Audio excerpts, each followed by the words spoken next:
Nationalism in India के खेड़ा सत्याग्रह and Ahmedabad mill strike दोनों topic की ईयर लिखे हुए हैं 1918 कि अहमदाबाद की मिल हड़ताल क्या थी और खेड़ा सत्याग्रह क्या था। तो चलिए वीडियो को स्टार्ट करते हैं। देखो, सबसे पहले हमारा इससे पहले मैंने वीडियोस अपलोड करे हैं जिसमें मैंने बताया है आपको कि चंपारण सत्याग्रह क्या हुआ था। ऊपर आई बटन पे क्लिक करेंगे तो आपको चंपारण सत्याग्रह की वीडियो मिल जाएगी। अब उसके बाद हमारा सेकंड इवेंट हुआ था अहमदाबाद में मिल स्ट्राइक। तो अहमदाबाद मिल स्ट्राइक का पहले थोड़ा सा बैकग्राउंड समझ लेते हैं क्या है। वहाँ पे क्या हुआ, बहुत सारी बारिश हुई ड्यूरिंग मानसून में बारिश होती है लेकिन वहाँ कुछ ज़्यादा ही बारिश हो गई। उससे क्या हुआ, हमारी जो एग्रेरियन इकोनॉमी थी या कह सकते हैं एग्रीकल्चरल इकोनॉमी थी वो पूरी तरीके से ख़त्म हो गई। तो हैवी रेनफॉल ने एग्रेरियन इकोनॉमी को डिस्ट्रॉय कर दिया। और जब बारिश होती है, जैसा हम सब लोग जानते हैं, तो भैया एक बीमारियाँ फैल जाती हैं। तो उस समय क्या हुआ कि प्लेग बहुत फैल गया, अहमदाबाद के अंदर बहुत प्लेग फैल गया। और ऐसा बताते हैं कि 10% पॉपुलेशन अहमदाबाद में मारी गई थी प्लेग से इन 1917। पीछे चले ना, बैकग्राउंड है ये। अब जब वहाँ प्लेग फैल गया, बहुत सारे लोग मरने लगे, तो वहाँ के जो फैक्ट्री वर्कर्स थे, जो मिल वर्कर्स थे, उन्होंने सोचा भैया हम यहाँ से जा रहे हैं, अब हम इन मिल्स में काम नहीं कर पाएंगे वरना हम भी ऊपर चले जाएंगे, हमें प्लेग पकड़ लेगा। अब कोई बात नहीं, तो फैक्ट्री वालों ने सोचा कि अगर वर्कर चलेगा तो भैया काम कौन करेगा यहाँ। तो उन्होंने एक चीज़ स्टार्ट करी बहुत मज़ेदार, जिसका नाम था प्लेग बोनस मिलेगा भैया सबको। अब बोले प्लेग बोनस मिलेगा, अब वो भी 80% मिलेगा। मतलब अगर किसी की सैलरी 100 रुपये है तो उसे 80 रुपये तो बोनस मिल जाएगा। अब लोगों को लगा यार कि ये चीज़ तो ठीक है, अब पैसा तो सबसे बड़ी चीज़ है, ऐसा आजकल भी है और पहले पैसे की ज़रूरत है, बेसिकली इतना बड़ा चीज़ नहीं है। तो फैक्ट्री ओनर्स ने जब प्लेग बोनस प्रोवाइड किया तो सारे वर्कर्स रुक गए। अब वर्कर्स जो अहमदाबाद से दूसरे शहरों में जा रहे थे वो रुक गए। अब ऐसा तो है नहीं कि प्लेग चलता ही रहेगा, अब प्लेग हल्का पड़ गया। व्हेन प्लेग सब्सिडाइज, जब प्लेग कम पड़ा तब मिल ओनर बोले भैया अब प्लेग बोनस हम नहीं देंगे आपको। तो ये वर्कर्स बोले भाई ये तो गलत बात है, तो ऐसा करो आप हमारी सैलरी में 50% डीए ऐड कर दो, हमें महंगाई भत्ता दो, 50% वेज हाइक दे दो, क्योंकि इस समय फर्स्ट वर्ल्ड वॉर चल रहा है। अगर आप प्लेग बोनस ना दे पाओ तो भैया हमें 50% वेज हाइक दे दो। और हो सके तो प्लेग बोनस की भी डिमांड थी, तो दोनों चीज़ों की डिमांड हो गई थी। एक तो 50% wage hike and plague bonus अगर पॉसिबल हो जाए तो, वरना कोई बात नहीं है। लेकिन हाँ, हमें 50% वेज हाइक तो चाहिए ही चाहिए, 50% वेज हाइक चाहिए, क्योंकि उस समय फर्स्ट वर्ल्ड वॉर का टाइम था। ठीक है, अब वर्कर्स को भी कुछ समझ नहीं आ रहा था। मिल वर्कर्स क्या कह रहे थे कि भैया हम सिर्फ 20% डीए बढ़ाएंगे, वर्कर्स डिमांड कर रहे थे 50% का। तो अब वो आगे पढ़ेंगे गांधी जी वाली लाइन। तो वर्कर्स ने रिक्वेस्ट करी किससे, अनुसुईया साराभाई से। अनुसुईया साराभाई कौन थी, वो उस समय वहाँ के जो प्रेसिडेंट थे अहमदाबाद मिल ओनर एसोसिएशन के, उनकी सिस्टर थी। अब अनुसुईया साराभाई ने ये समझा कि भाई ये जो है दिक्कत है और क्यों ना गांधी जी को बुलाया जाए।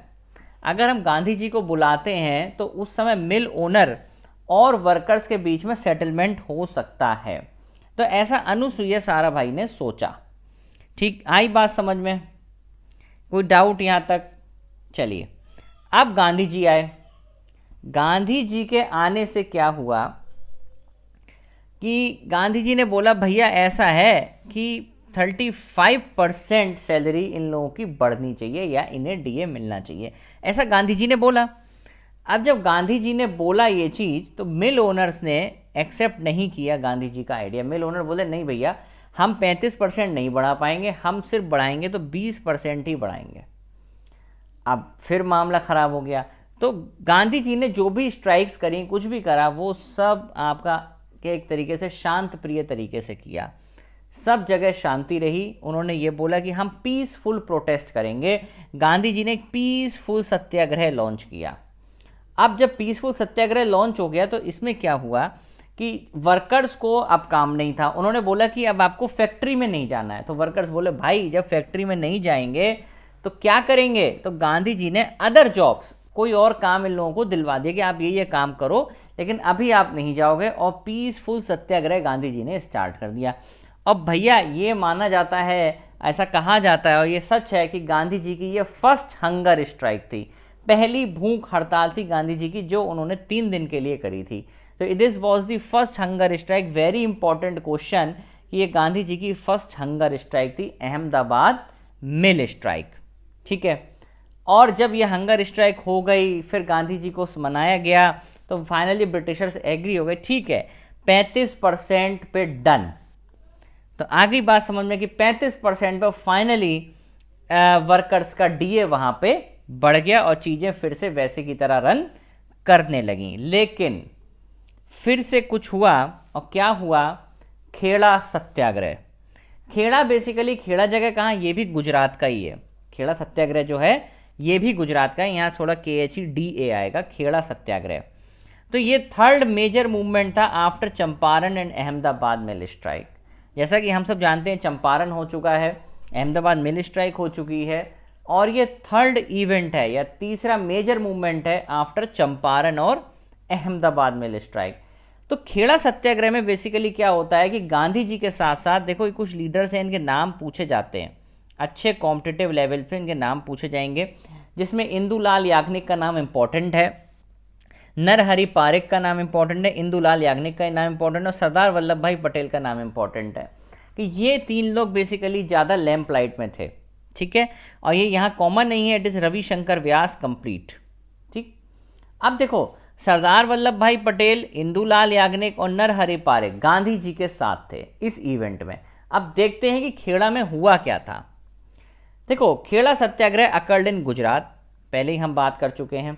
यहाँ पे जो सबसे बड़ी कम्युनिटी थी जो खेड़ा में डील करती थी, खेड़ा जगह पर रहती थी, वो थी पाटीदार कम्युनिटी, या हम कह सकते हैं पीजेंट्स की कम्युनिटी। ठीक है, इनके अंदर बहुत अच्छे एग्रीकल्चरल स्किल्स थे, और जो खेड़ा जगह है ना, जैसा कि आप सभी लोग जानते हो, जो गुजरात का रीजन है ना अपना, वो बहुत ज़्यादा रिच है आपकी ब्लैक सॉइल में, तो वहाँ कॉटन का कल्टीवेशन बहुत होता है।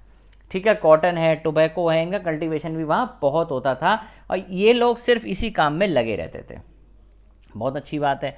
इन 1918 फेमाइन, अब भुखमरी पड़ गई वहाँ पे, बारिश नहीं हुई, भुखमरी पड़ गई, तो वहाँ की एग्रेरियन इकोनॉमी पूरी तरीके से डिस्ट्रॉय हो गई।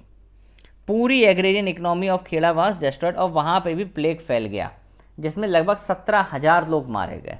फिर प्लेग फैल गया और 17,000 लोग वहाँ पे मारे गए। तो बेसिकली क्या मुद्दा आ रहा है कि 1918 में फेमाइन डिस्ट्रॉय दी एग्रेरियन इकोनॉमी। ठीक, अब देखो आगे देखते हैं। ब्रिटिश गवर्नमेंट ने क्या करा। अच्छा, वो एक तरफ क्या हो रहा था, एक तरफ भैया फेमाइन पड़ गई, भुखमरी आ गई, लोगों के पास खाने को नहीं है। ब्रिटिश गवर्नमेंट ने क्या करा कि रीअसेसमेंट किया वहाँ की ज़मीनों का, खेड़ा का, और बोला अरे वाह इस बार तो प्रोडक्टिविटी बहुत अच्छी हुई है, और बॉम्बे प्रेसिडेंसी ने टैक्स बढ़ा दिया 23%।